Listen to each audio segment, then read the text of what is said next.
धन्यवाद, धन्यवाद, धन्यवाद मेरे सामर्थ्य परमेश्वर, आपकी भलाइयों के लिए, आपके पवित्र प्रेम के लिए आपका धन्यवाद करते हैं। धन्यवाद आपके अनुग्रह के लिए, समय के लिए मेरे परमेश्वर।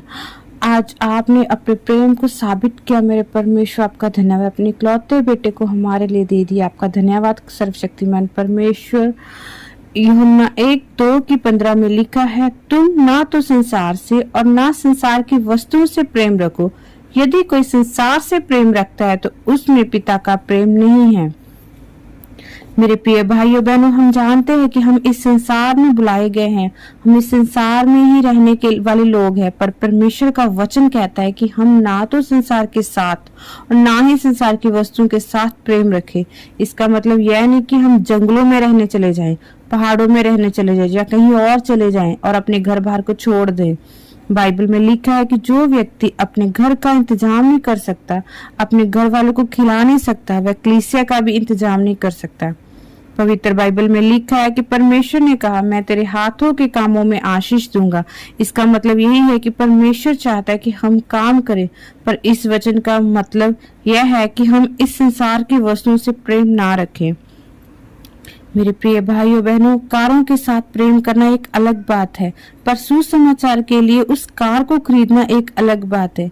किसी चीज के साथ प्रेम करना अलग बात है, उस चीज को परमेश्वर की महिमा के लिए लेना वो अलग बात है। बाइबल बताती है कि हम संसार में से बुलाए गए हैं, पर हम संसारिक लोगों की तरह काम नहीं करते। जिस तरह नूह रहता तो आम लोगों में था, उसके काम आम लोगों की तरह नहीं थे। वो परमेश्वर की महिमा के लिए काम करता था, उसके डर के आगे वो झुकता था।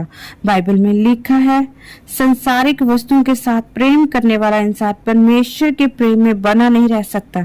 अगर हम पैसों के साथ बहुत प्रेम करोगे तो हम जरूरत के समय लोगों की मदद कैसे करोगे? हम उस पैसों की किस तरह परमेश्वर के घर में बोएंगे? अगर हम अपने परिवार के साथ परमेश्वर से भी ज्यादा प्रेम करेंगे तो समय आने पर वह परिवार हमें परमेश्वर के कामों को करने के लिए रोकेगा। तो हम किस तरह परमेश्वर की महिमा कर पाएंगे, किस तरह परमेश्वर के कामों को कर पाएंगे? हमें जरूरत है कि अपने जीवन में सबसे पहला स्थान परमेश्वर को देने की। इसलिए प्रभु यीशु मसीह ने कहा कि जो व्यक्ति मुझसे ज्यादा अपने माता पिता, भाई बहन, पति पत्नी, बच्चों से प्रेम करता है वह मेरा चेला होने के लायक नहीं है। जो अपना हाथ हल पर रखकर पीछे देखता है वह मेरे योग्य नहीं है। मेरे प्रिय भाइयों बहनों, हम बुलाए गए हैं संसार में, पर संसार के जैसे बनने के लिए नहीं, ना ही संसार की वस्तुओं के साथ प्रेम करने के लिए, पर इस संसार में जीने के लिए और परमेश्वर की बुलाहट को पूरा करने के लिए।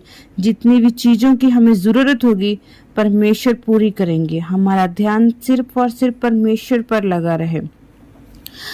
आइए सब जन अपनी आंखों को बंद कीजिए, हम प्रार्थना करते हैं। सर्वशक्तिमान जिंदा परमेश्वर, हम आपसे प्रेम करते हैं। हम प्रार्थना करते हैं कि हमारा प्रेम जो आपके साथ है वह बढ़ता जाए, और जो संसार के साथ नहीं है, ना ही हम संसार की वस्तु के साथ प्रेम करें, बल्कि हमारा आत्मिक चीजों के साथ प्रेम बढ़ता जाए।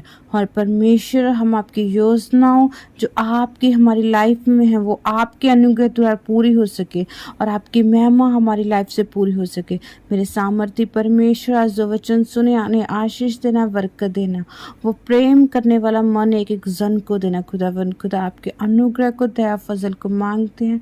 प्रभु यीशु मसीह के सामर्थ्य नाम से हम सब कुछ मांगते हैं। आमीन, आमीन, हालेलुया, हालेलुया।